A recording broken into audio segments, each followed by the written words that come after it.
여러분 반갑습니다. 짱구 박사입니다.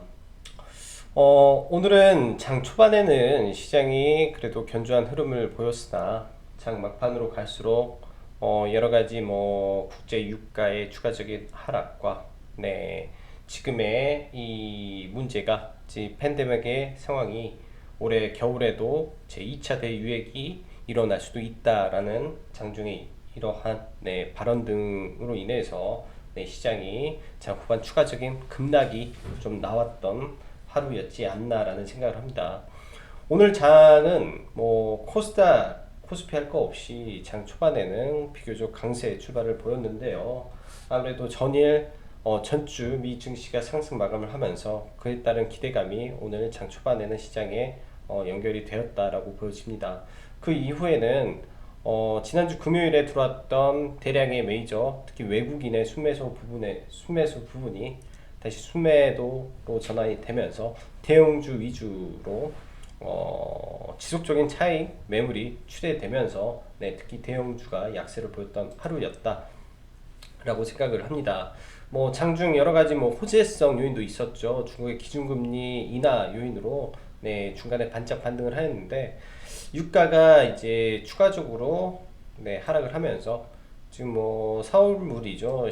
15달러까지 붕괴를 하면서 추가적인 약세 흐름을 보였다라는 게 시장 참여자들로 하여금 굉장히 좀 불안을 야기했던 하루다라고 생각을 합니다. 이런 유가의 추가적인 하락이 아마 오늘 밤 미 증시를 조금 더 짓누를 가능성이 있고요. 일단 증시 자체가 현재 1900포인트, 코스피가 1900포인트 이상, 오늘 코스닥 기준 640포인트까지 올라오면서 그동안 바닥에서 들어왔던 물량에 대한 차익 실현 욕구, 그리고 위에서 물렸던 부분에 대한 현금화에 대한 욕구들이 모이면서 오늘 굉장히 좀 상방에서 공방이 많았던 하루라고 생각을 합니다. 지난주 주말에 이제 라이브를 하면서도 언급을 드렸다시피 오상자이엘의 미 FDA 최초 승인 획득을 하면서 오늘 점상 출발을 했는데요.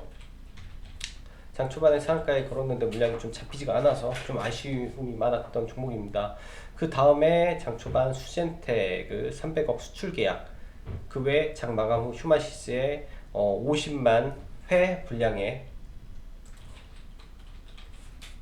인도 수출 계약 등 이슈가 더해지면서 진단키트 관련주들이 굉장히 강한 모습을 펼쳐졌습니다. 이런 부분이 아마 이제 휴마시스는 내일 추가적인 상승이 좀 보여질 것 같고요.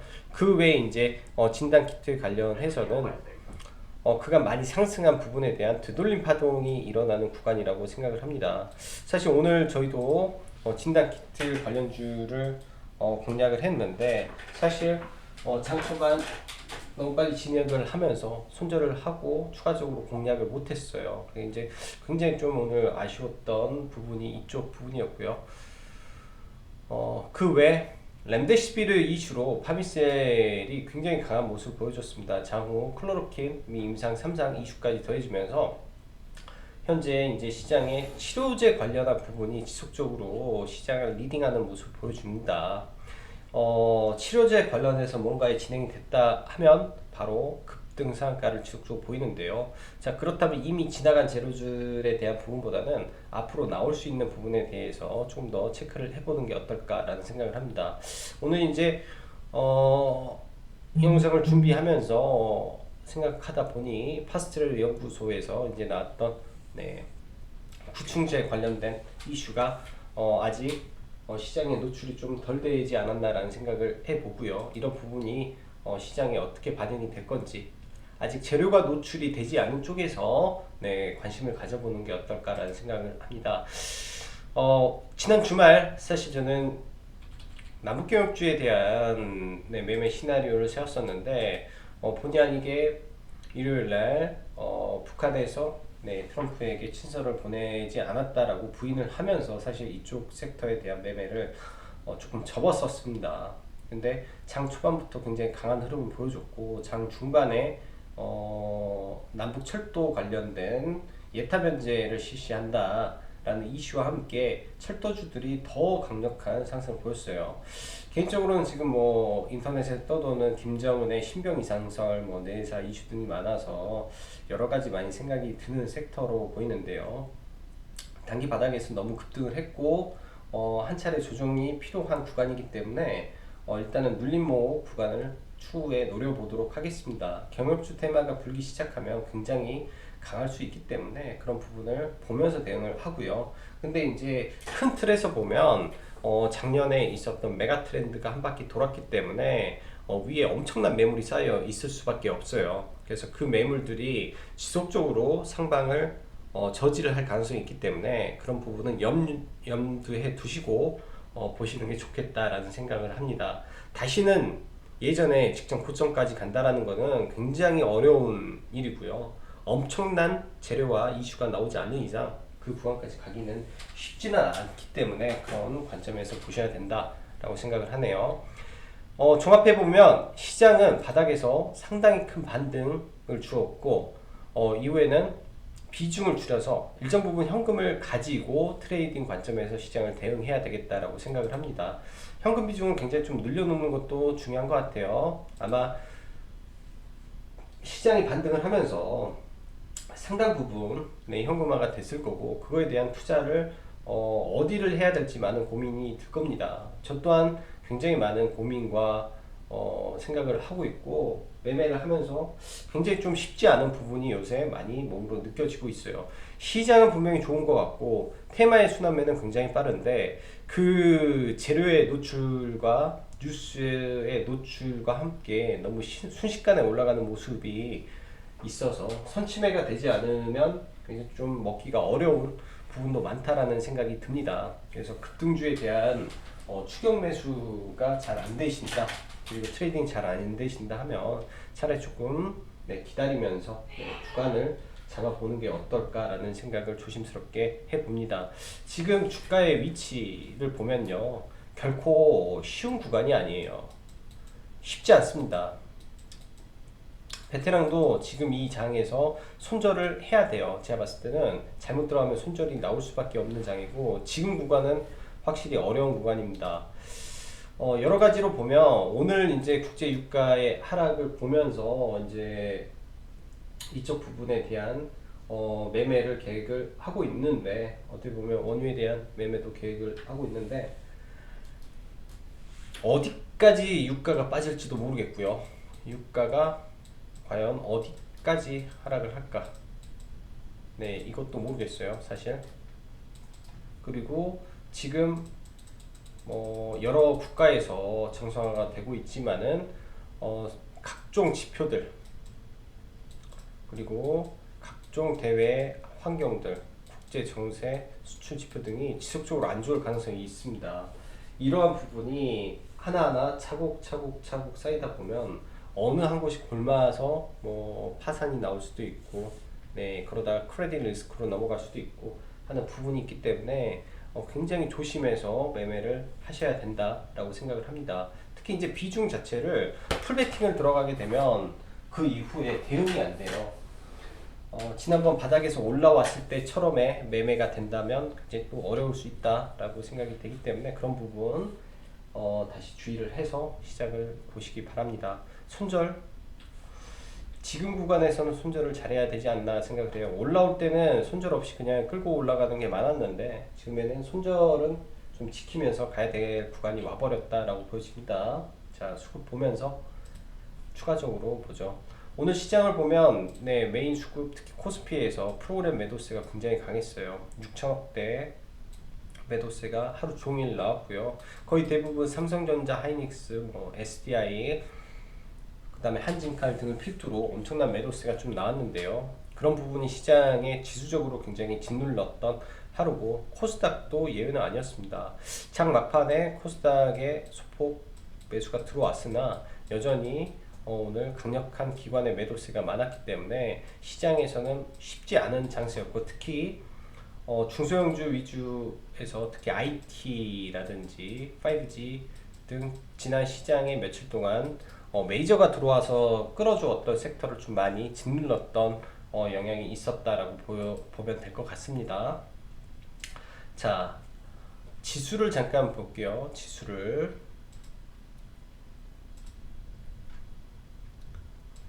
먼저 코스피 지수를 보면 굉장히 중요한 위치까지 반등이 나왔습니다. 네, 갭이 하나, 둘, 세 번이 나왔고요. 세 번째 갭에서 이렇게 들어줘야 될 구간에서 못 들어줬죠. 만약 여기서 밀린다면 두 가지 관점으로 볼 수 있어요.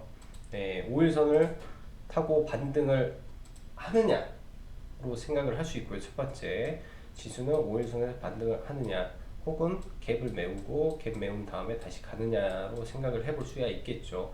반대로 이러한 구간에서 갭을 주고 이 돌파를 갭으로 하락을 한 다음에 이게 밀어버리면 네, 굉장히 차트는 지저분해집니다. 이렇게 돼서 이렇게 가면 굉장히 또 지저분해지는 모습이 나올 수 있기 때문에 캔들의 모양을 앞으로는 좀 잘 관찰을 해서 대응을 해야 되겠다라고 생각을 합니다. 코스피보다 코스닥이 훨씬 강한 모습을 보였죠. 그러니까 제약바이오들의 상승 여력도 굉장히 강했고요. 근데 이제 이 추세대 상단을 오늘 정확히 찍었습니다. 이거는 미리 그려놨던 네, 과거의 이 구간이고요. 최대치라고 생각하는 구간을 일단은 나와 주었습니다. 이런 구간을 돌파를 하더라도 이때도 돌파를 하더라도 다시 되밀릴 가능성이 높은 구간이기 때문에 지금부터는 상방 추격 매수를 굉장히 더더욱 네, 조심을 해야 될 구간이 왔다라고 보여집니다. 굉장히 강력한 반등이었고 전 세계 반등폭의 1위의 코스닥이지만 네, 언제든지 부러져도 이상한 부분은 아니다라고 생각을 하고 대응을 하셔야 되는 시장인 것 같습니다.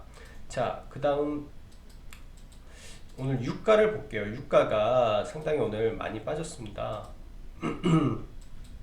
이거는 유형물이고요. 유가 WTI 선물을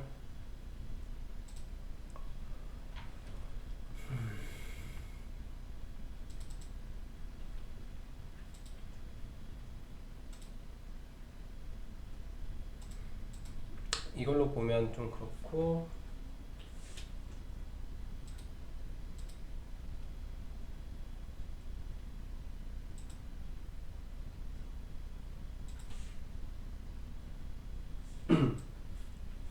이걸로 볼게요. 일단은 이제 월물이 바뀌었기 때문에 5월물에서 6월물로 바뀌었기 때문에 이제 가격 자체가 네, 오늘 출발이 25불로 출발을 하게 되었죠. 그 이후에 25불로 출발한 이후에 또 2.23불이 추가적으로 오늘 빠졌는데요. 일단은 장 초반보다 빠진 폭이 좀 큽니다. 장중에 마이너스 6%까지 빠지고 그 이후 시간 외에 마이너스 7에서 8%까지 빠졌는데 지금 추가적으로 한 1% 정도 더 하락을 하는 모습입니다. 일단 이제 뭐 이거는 6월물 선물 가격이기 때문에 현물이 한 15불 밑으로 깨졌었어요. 오늘 14불 정도 현물 가격이. 그 다음에 선물 가격이 지금 23불이니까 콘텐코 상황입니다. 선물이 더 비싼 거는 콘텐코, 그 다음에 얘가 더 비싼 거는 백어데이션 하는데 이런 부분이 나중에 수렴한다라는 말을 많이 해요. 이 부분이 시간이 지나면.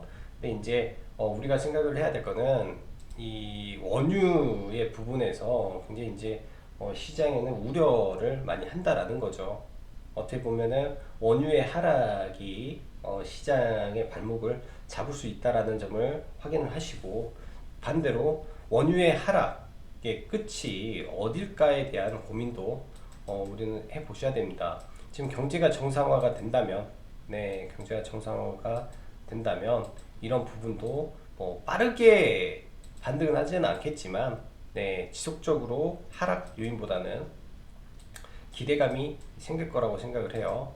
현재 원유 저장고에 대한 부분은 일각에서는 저장할 공간이 없다라고 하지만 육지 쪽, 즉 중국계 대충 1억 배럴 정도, 미국의 8천만 배럴 정도의 추가 공간이 남아 있기 때문에 이 상황에서 시장만 네, 경제 활동만 정상화된다면 일정 부분 이제 회복기에 들어갈 수도 있지 않겠나라는 생각을 해봅니다. 네, 이거는 뭐 전적으로 제 개인적인 생각이고요.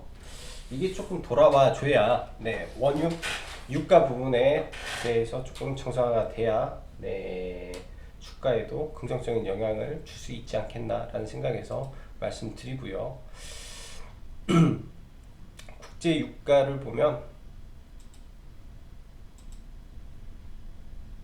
국제 유가를 월봉으로 보면 좀 굉장히 많이 빠져 있는 상황인데 역사적으로 10불까지 내려간 거는 IMF 때 네, 이 당시의 흐름입니다. 이 당시의 흐름의 모습이기 때문에 일단은 뭐 거의 그 구간까지 와 있다라고 봅니다. 여기서 추가적으로 이미 이제 15불 때까지 내려와 있기 때문에 현물 가격이 15불 때까지 내려와 있는 상황이니까 여기서 추가 하락이 얼마나 할까에 대한 고민을 좀 해보시기 바랄게요. 네, 여기서 그래서 유가가 어느 시점에 반등을 해주면서 내 지수를 다시 들어 올리는지 그것도 한번 연구를 하는 게 어떨까라고 생각이 됩니다. 자, 그럼 국내 종목 보면서 마무리를 할게요.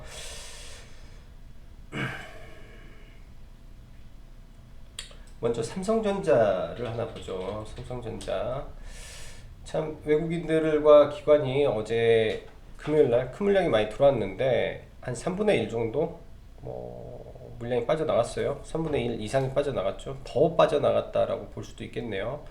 기관 쪽은 매수한 것보다 더 많은 물량을 매도를 쳤고 외국인은 그 중에 대충 한 3분의 1 정도, 4분의 1 정도 매도가 나왔는데 바로 폭등하기는 쉽지 않아요. 그래서 삼성전자에 대한 기준을 이렇게 박스권을 놓고 이 박스권 하단까지 내려왔을 때 네, 언제든지 이 하단 구간에서는 매수가 가능하지 않겠나라는 생각을 합니다. 시장의 방향에 따라서 그렇지만 지금 구간에서는 조정을 기다리는 게 좋겠고 44,000원 구간부터 다시 재매수를 기회를 노려보면 좋을 것 같아요. SDI 같은 경우도 30만원을 찍고 단기 조정인데 시장이 이렇게 조정을 보여줄지는 모르겠습니다. 근데 조정을 보여준다면 이런 구간에서는 굉장히 또 매력적인 구간이 되겠죠. 자, 그리고 오늘 삼성바이오로직스가 실적 발표를 했는데 이제 나스닥 선물이 좀 밀려서 그랬는지 아니면 실적 발표에 대한 기대감이 일정 부분 시장에 반영이 돼서 그랬는지 몰라도 시간 내에 좀 밀리는 모습을 보여주었습니다. 거래대금도 한 90억 정도가 터지면서 좀 밀렸는데요. 일단 삼성바이오로직스는 단기적으로는 이러한 고점 구간에서 매도의 타점을 잡는 게 좋지 않겠나라는 생각을 하고 있고요. 그래서 신규로는 지금은 생각을 하지 않습니다. 반대로 이제 셀트리온 쪽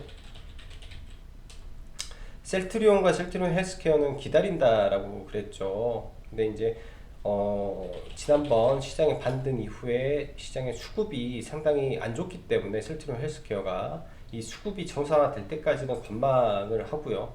이런 구간을 다시 와주고 횡보를 해준다면 이런 구간에서 한번 노려보려고 생각을 합니다. 그래서 삼성 셀트리온과 셀트리온 제약은 지속적인 관찰이 필요할 걸로 보여지고요. 자, 한국 넷마블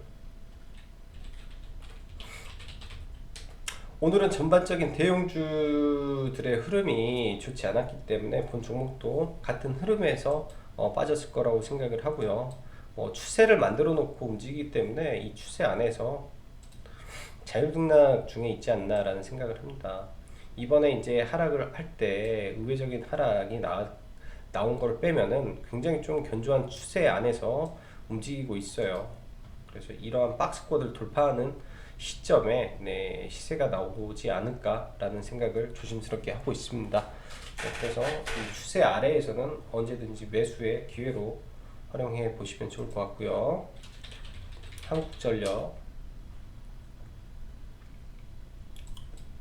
한국전력은 그냥 좋아요. 그냥 네, 지속적으로 눌리시 매수 관점, 그리고 KTNG 또한 눌리시마다 매수 관점으로 대응을 해야 된다라고 생각을 합니다. 국제유가의 하락이 한국전력에게는 악재보다는 호재성 요인이 크기 때문이죠. 자, 신풍제약도 전일까지 해서 매매를 마쳤는데 사실 오늘 굉장히 좀 아쉽습니다. 신풍제약을 매매를 못한 게 사실 굉장히 좀 아쉽고요.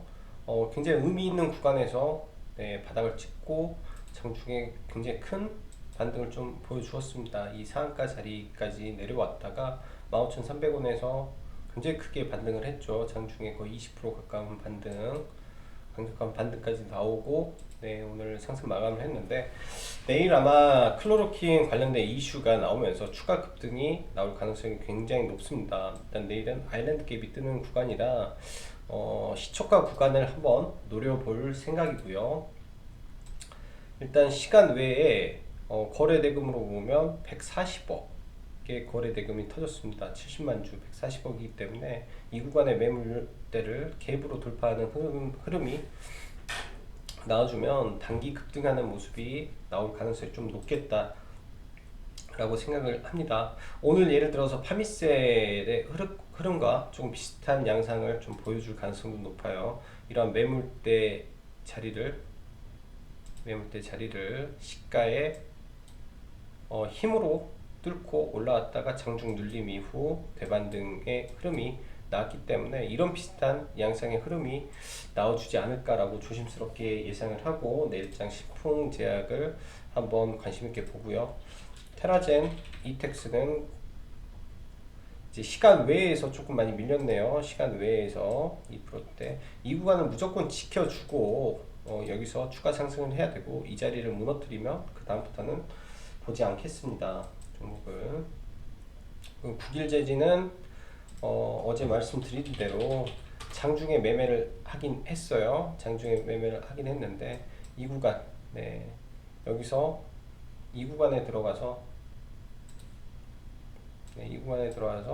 이 구간에 매도를 했는데 이 매물대를 돌파를 못했죠. 그리고 정확히 쌍봉 구간을 만들고 여기를 깨는 순간은 이 종목을 절대로 보면 안 됩니다. 여기 의미 있는 구간을 깼기 때문에 추가적인 매매를 할 수가 없다라고 보여지고 앞으로도 쭉 밀릴 가능성이 지금 높아서 관심 종목에서 또 제외를 해야 되겠다라고 보여지네요. 관심 종목에서 제외. 자, 그 다음 투산솔루스 전일 매수 종목이었고요. 오늘 장중에 이제 목표가를 24,800원을 봤는데 거기까지는 상승이 좀 안 나와서 차익 실현을 못했습니다. 어제 이런 구간에서 들어갔기 때문에 오늘 이 구간에서 추가 매수가 됐을 거고요. 이 구간에 매물이 굉장히 크네요. 매물이 굉장히 좀 있습니다. 근데 지금 오늘 나온 기사로는 SK, LG, 그 다음에 이재용, 삼성까지 해서 그러한 사진을 놓고 누구 품으로 그런 기사가 자극적인 기사가 좀 나왔었는데 시장에서 그렇게 크게 반응은 하지 않은 것 같습니다.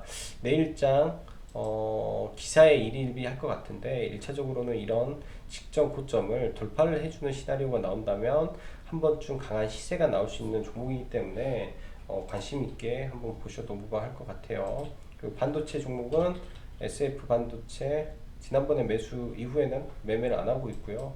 눌림 기다려야죠. 지금 구간에서는 애매합니다.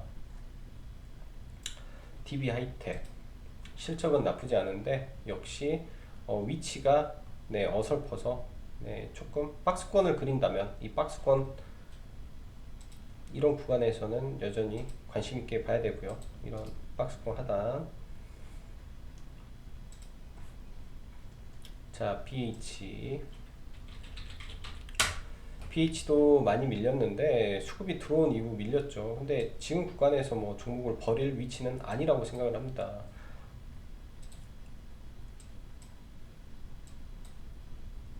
이런 구간이지 않을까 싶어요. 이제 이런 종목의 추세대를 놓고 이 추세 하단 구간에서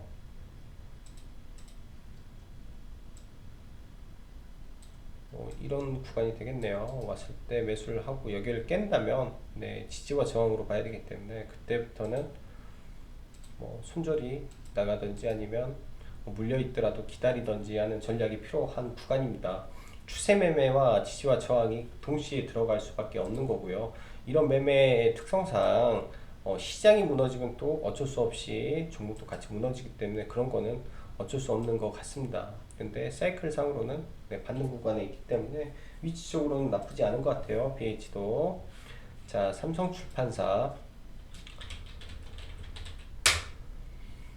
유니콘 관련 주식이죠. 유니콘 관련 주식. 오늘도 시장이 무너지면서도 크게 이탈하는 모습이 없었습니다. 기회가 되면 얘도 급등을 할 모습을 보일 수 있기 때문에 관심 있게 봐야 되고요. 자, 마지막으로 제일바이오. 클로로킨 관련주는 지금 이미 워낙 많이 고개를 들었기 때문에 건들기가 굉장히 모호합니다. 일단은 구충제 관련해서 그동안 대장주 역할을 했던 종목이고요. 점상 이후에 상당히 지지부진한 모습을 보여주고 있죠. 구간적으로는 이렇게 이제 횡보를 하는 구간이 만들어졌기 때문에 이 구간을 저가를 손절가를 잡고 대응을 하셔도 되고, 이러한 구간을 이탈하지 않는 선에서 내려올 시 매수 관점으로 대응을 해 보시면 이슈가 나올 때 양호한 흐름을 보일 가능성이 높겠다라고 판단이 됩니다. 높겠다라고 판단이 돼요.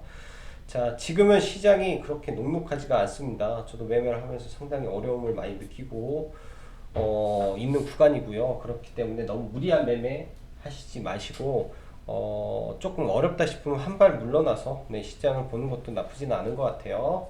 자, 오늘 하루도 수고 많으셨고 여기까지 짱구 박사였습니다. 감사합니다.